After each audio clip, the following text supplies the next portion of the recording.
Et bienvenue Philippe de Harburn, c'est un plaisir de te retrouver. Bonjour Olivier, plaisir également. Alors, dans notre série de capsules, euh, je voudrais faire suite à la capsule sur le supramental, où tu as abordé justement, on a parlé de la colère justement à la fin, et je voudrais que tu puisses nous éclairer sur le sens des émotions dans le supramental. Ok. Comment gérer ses émotions et c'est quoi que représentent les émotions justement dans le supramental? On dit qu'il n'y a pas il y a pas d'émotion, mais comment toi tu vas le définir? Euh, Quand on dit déjà qu'il n'y a pas d'émotion dans le supramental, on veut dire qu'il n'y a pas d'émotion dans le sens qui ne sont pas maîtrisées. Hmm. Parce qu'on peut ressentir des émotions, mettons, on peut ressentir des émotions en mettant que l'âme est colorée par rapport à des mémoires, mettons, mais sans s'identifier à ça. Parce que quand tu as la conscience supramentale, en fait, quand ton esprit, ton mental est branché dans ton noyau central, en fait, dans ton atome central. Donc, c'est que, en fait, quand ton cerveau, c'est qu'il est branché, il est plus branché à ton âme, au plan astral, on va dire. C'est branché à autre chose. C'est par rapport à la fusion, en fait, quand que ton cerveau se connecte à l'atome central. Donc on est d'accord que l'âme, il est positionné dans la sphère centrale, astrale. On est Ouais. d'accord? Mm, Ok. Donc d'accord. Et donc quand tu parles donc de cette notion d'émotion, c'est-à-dire que c'est en fait une émotion froide, c'est une émotion maîtriser, contrôler. C'est- c'est- C'est pas que c'est directement une émotion contrôlée, mais c'est une émotion qui se reconnaît, parce que ça dépend, parce que on peut avoir des émotions de beauté, ça fait partie de l'esprit. Donc, de voir quelque chose de beau, on trouve ça beau. Mais c'est pas pour ça qu'on est polarisé en étant impressionné par le beau. Parce que si on est impressionné par le beau, obligatoirement, il y a un jeu de polarité qui va se faire. Puis on va être obligé d'avoir une compensation négative pour, euh, pour stabiliser l'être intérieur. En fait. Donc c'est pour ça que tant qu'on est polarisé dans un sens ou l'autre, obligatoirement, l'esprit fait en sorte de nous balancer dans l'autre côté pour qu'on comprenne la polarité. donc ça veut dire qu'il n'y a pas d'attraction. C'est une émotion dépourvue d'attraction, tu veux dire. Lorsque, par Ouais, exemple, tu voilà. parles de la beauté, on peut être attiré et pris par cette beauté. Or, c'est une beauté qui est perçue comme voilà, magnifique, on va mettre tous Voilà. les adjectifs, mais pour autant, on reste Ça au point reste neutre. neutre. Voilà. Ça reste neutre. Parce que, D'accord. en fin de compte, ce que ça fait quand tu vis une fusion, c'est que tu es parti de ton corps physique et tu es allé dans les plans originaux. Donc, quand tu reviens, tu rapportes cette conscience avec toi. Mais le temps que tu la comprennes, la conscience, il y a un processus d'intégration qui se fait. Tu parles de fusion pour les personnes qui découvrent hein, ce sujet. Hein. Donc, on a l'initiation, on va dire, solaire, et au-delà de l'initiation solaire, on a la fusion. Et avant l'initiation solaire, nous avons, Une rappelle-moi, initiation lunaire, encore une fois. l'initiation lunaire. Donc, l'initiation lunaire, on va dire, c'est le monde de l'astral. Voilà. C'est Hein, à partir du moment où on commence à avoir une attirance par le subtil, voilà. voilà, Par la connaissance, tout ça. spirituel. Donc, tout Voilà. ce qui est initiation lunaire, ce serait plutôt le monde de la spiritualité. Ouais, voilà. Puis ça fait partie d'un désir de l'ego, d'évoluer, etc. Tandis qu'une initiation solaire, c'est vécu par rapport à un contact vibratoire avec l'esprit. Puis c'est au-delà de l'ego, c'est un truc qui te fait aller, qui veut que tu ailles. C'est que tu n'as pas le choix. Hmm. C'est pas la même chose. D'accord. C'est plus puissant, en fait, beaucoup plus puissant, puis c'est beaucoup plus souffrant à vivre. Parce qu'il y a deux sortes de souffrance, on va dire. Il y a la souffrance initiatique et la souffrance psychologique ou spirituelle. C'est pas la même souffrance. Quoi. Hmm. Oui. Et ensuite, donc, une fois on a passé l'initiation solaire, on peut aller au stade de la fusion. On Voilà, peut c'est aller ça. vers la fusion. Et Mm. donc, on est d'accord que toi, tu as subi, on va dire, enfin, tu as vécu les étapes, les différentes étapes initiatiques pour vivre la fusion. Mm, mm, mm. Et donc, on peut te qualifier d'être fusionné. Selon ce que les gens voudront Comprendre. voir de moi, mais je sais pour moi personnellement que je suis fusionné, mais je suis pas là pour dire que je suis fusionné, quoi. C'est pas important en fait quand ça. L'important c'est la vibration, puis ce qui est apporté par la vibration. Parce que moi, mon ego, Philippe, il n'est qu'un canal de la lumière, puis tout le monde est canal aussi, mais sauf que les canaux sont diffractés par rapport à notre conscience inférieure ou supérieure. Donc, il y a un jeu, en fait, de l'esprit, puis l'esprit, quelque part, c'est un manipulateur, un menteur, etc. Mais c'est exprès pour faire évoluer. Hmm. Oui. Et au bout d'un moment, justement, à force d'être testé, manipulé, que tu te rends compte de ça, ça déclenche dans l'être une autorité. Et puis ça, c'est important cette autorité-là, elle est importante pour pouvoir contrôler justement les plans, Hmm. pour Alors, ne plus être soumis à rien.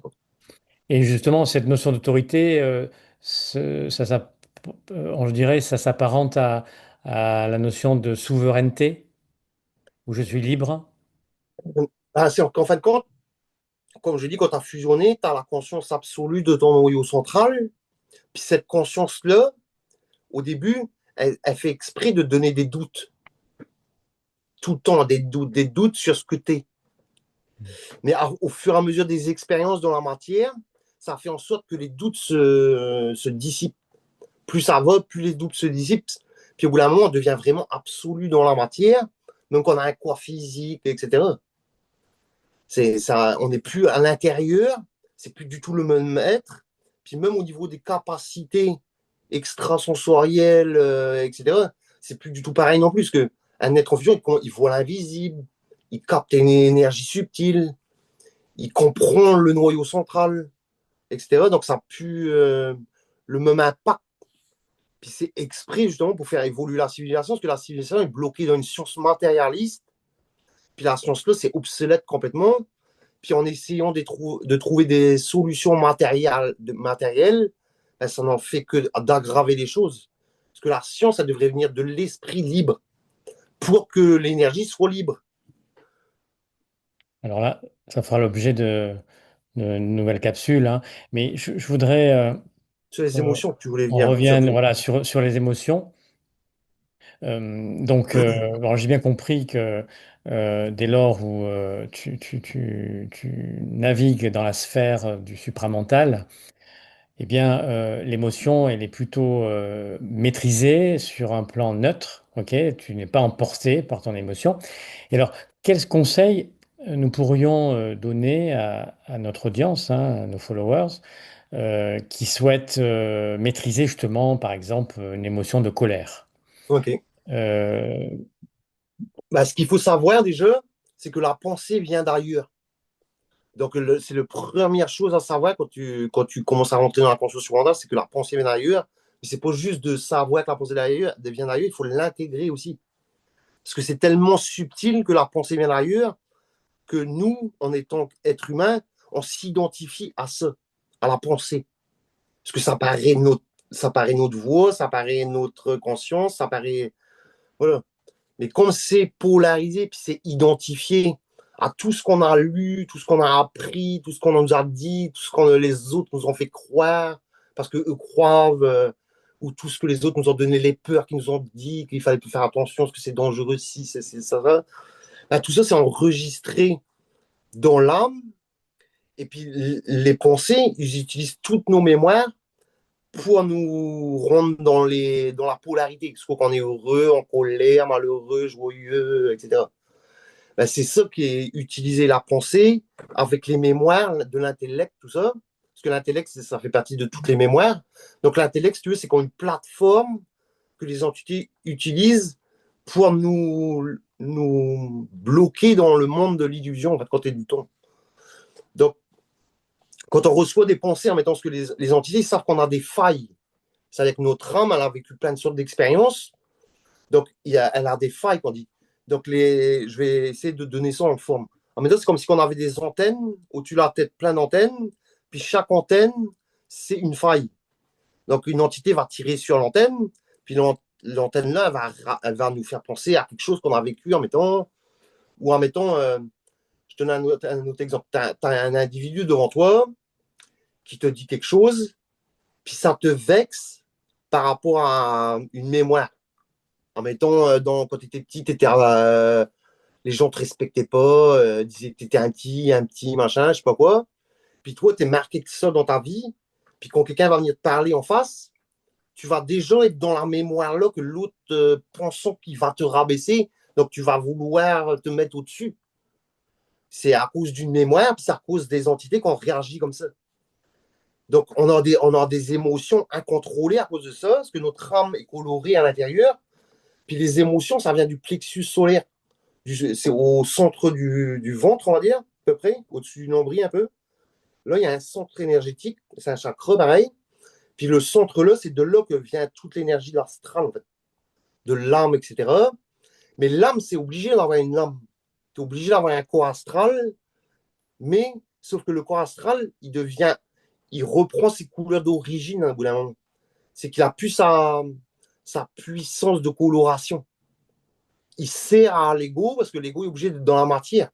Donc il est obligé de faire l'amour pour être équilibré, il est obligé de manger, il est obligé. Sauf que quand on est spirituel, en même temps, on croit parce que on a lu, parce qu'il y a des maîtres qui ont dit ça, qu'il faut être pur, qu'il faut manger que des fruits et légumes, qu'il faut méditer 10 heures par jour, etc. Alors que c'est une illusion, c'est une illusion astrale qui fait en sorte que l'ego cherche toujours à se S'améliorer. performer, il se trouve jamais assez bien en fait, à cause des pensées. Donc, à cause de ça, ben, on n'est jamais bien dans notre peau. On peut jamais être bien dans notre peau. Tandis que quelqu'un qui, dans son esprit, il est plus identifié à toute la coloration de l'âme. Il est identifié à son noyau central en fusion.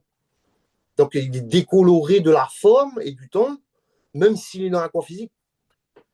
Mais aussi, un individu en fusion, il s'est habitué à être transparent, on dit. C'est-à-dire que il peut être avec d'autres gens qui sont normaux, puis faire comme si que lui, il était comme eux. Il prend des personnalités pour jouer les jeux de la forme. Parce qu'il ne peut pas dire oui, je suis un esprit, moi je suis sans forme et sans temps. Les gens ne vont rien comprendre. Donc, l'esprit par rapport au noyau central, il donne à l'ego, l'ego sait quoi faire dans l'instant présent tout le temps.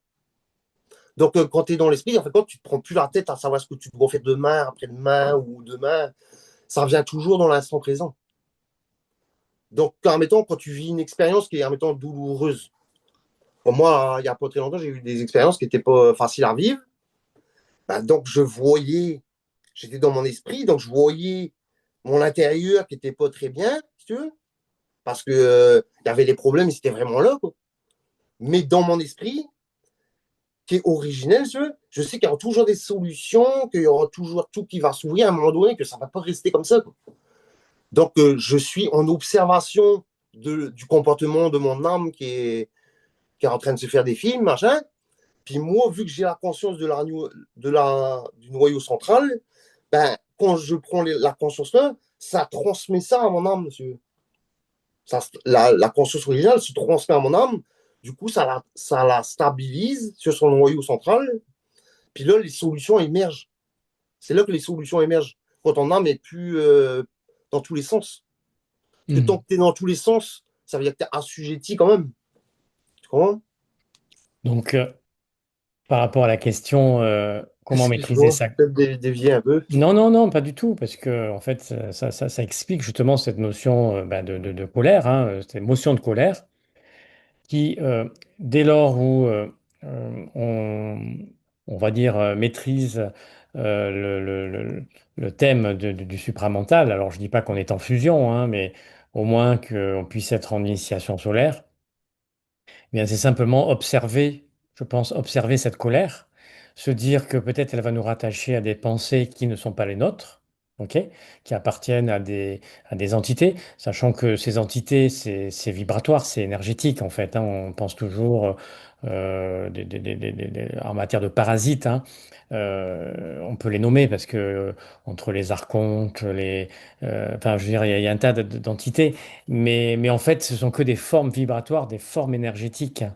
Et dès lors où on prend le lead, dès lors où on prend le gouvernail de notre être, et quand je dis prendre le gouvernail, c'est vraiment avoir une conscience qui nous permet de percevoir ben, le jeu justement de la colère qui nous vient et de se mettre à l'observer justement, l'observer et du coup, bah, forcément la maîtriser pour derrière être en situation neutre. Donc ça veut Parce dire qu'on que... a, parce qu'on a Oui. le droit, en fait, quand d'être en colère. C'est pas le, on a le droit d'être en colère, on a le droit d'être en joie, etc. C'est pas ça le problème. Le problème, c'est quand c'est incontrôlé. Ça veut dire que c'est pas à partir de la décision de l'ego avec son esprit, c'est une décision de l'ego avec des subjectivités ou des mémoires. Donc là, ça devient que la colère ou la joie, c'est par rapport à des événements extérieurs, mais c'est pas un truc intégré. Hmm. Ce sera toujours une colère ou une joie qui seront superficielles, on va dire, qui sont pas réelles.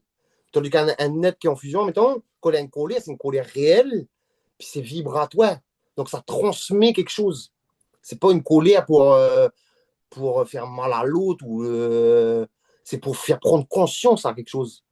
Parce que Hmm. ça sert du verbe, la colère-là, pour trancher l'involution. Donc, c'est-à-dire que automatiquement, quand un être est en fusion, quand il, en mettant, il est avec des gens qui parlent, automatiquement, dès qu'il va voir une coloration, son esprit voit. Sauf que des fois, dans certains cas, ton esprit fait en sorte que tu as une abstinence. C'est-à-dire que tu n'es pas obligé de dire à tout le monde non plus. Parce qu'il y en a qui ne sont pas prêts du tout à recevoir le verbe. Mais quand c'est dans l'instant présent, donc c'est pas l'ego qui décide vraiment, c'est l'ego qui décide avec son esprit, mais c'est toujours dans l'instant présent, donc il n'y a pas vraiment de décision. C'est instantané. Il sait quoi faire dans l'instant, point à la ligne. Il ne va pas se poser la question si je dois parler à la personne ou pas avant. Ça va être instantané, tu comprends? Hmm. Tu emploies souvent le terme coloré. Comment tu pourrais le définir? Un coloré, pour moi, ce que ça veut dire, c'est que c'est comme si que, à l'origine, tu es une feuille blanche, puis on a fait plein de dessins sur la feuille, puis toi, tu crois que tu es le dessin. Hmm. Tout à fait. Et Donc c'est le pas... dessin, ben, ça voile la réalité, en fait. Puis c'est Hmm. ça, en fait, quand les formes, puis c'est ça aussi le pire esprit, quand on dit. Parce qu'on a comme une couche d'énergie autour de nous, puis ça, c'est fait de tous nos mémoires. Puis aussi, quand on sort de notre corps à la mort, on sort dans le cordon d'argent, qu'on dit. Puis le cordon d'argent, c'est pareil, c'est fait de toutes nos mémoires. Donc si on est assujetti aux formes et aux mémoires, automatiquement, on est assujetti au plan de la forme et du temps, donc on tombe dans l'astral. Mais c'est pas un désir de l'ego pareil de plus croire à la forme et au temps. C'est par rapport à l'intégration de la fusion, ouais. Du noyau central, toujours pareil, de l'atome central. Hmm. Ouais, et là, ça demande... alors, il y en a qui basculent rapidement en fusion, ou ça peut demander plusieurs vies, je veux dire, une En initiation fait, solaire. c'est pas vraiment un désir de l'ego, ça fait partie de la vibration des gens qui doivent le vivre. Puis après, il n'y a pas de hasard. Donc, si quelqu'un, mettons, commence à écouter une vidéo, commence à se poser des questions, ça veut dire que c'est son esprit qui fait ça. Parce qu'on ne se pose pas des questions tout seul. C'est toujours l'esprit. C'est même l'esprit qui utilise les entités contre nous. Puis à savoir aussi que même les entités qu'on voit, qu'on croit, etc., c'est nous-mêmes qui avons créé ça, à l'origine. Donc, à partir du moment que tu reviens à ton origine, puis que tu intègres ça dans ton corps, tu es automatiquement au-dessus de toutes les formes et du temps, et de tout ce qui peut exister. Puis c'est toi qui contrôle ça, parce que tu étais devenu juste. Et donc, du coup, ça m'amène à dire que, par exemple, lorsqu'on vit mal notre époque par rapport à toutes nos revendications liées à l'État qui nous gouverne, liées aux guerres, etc. En fait, c'est nous qui les avons créés, ok? Mhm. Mais c'est nécessaire justement pour faire éveiller les consciences, Est-ce que quelque part. si, en fait, en fin de compte, l'esprit il procède toujours par des chocs. Donc, je vais te donner un exemple. En mettant quelqu'un qui est dans sa conscience et je sais pas, il est en couple avec une personne. Puis l'esprit passe à travers lui pour faire évoluer l'autre, son conjoint, mettons. Puis son conjoint, mettons, il veut pas rien entendre. Pourtant, l'esprit, il parle, c'est clair, ça comprend très bien. Quand tu es à l'écoute de l'esprit, tu peux tout comprendre.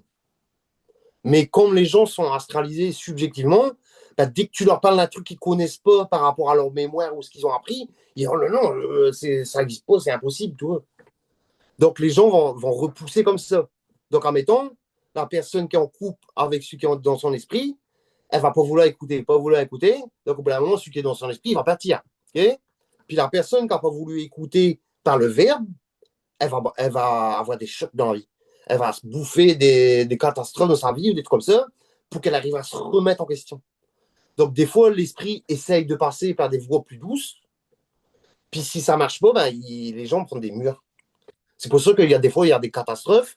Chez des gens, il y a plein de trucs qui leur arrivent. C'est parce qu'ils n'arrivent pas à voir pourquoi il y a les choses se présentent devant eux, parce qu'ils ne comprennent pas que le hasard n'existe pas ni rien.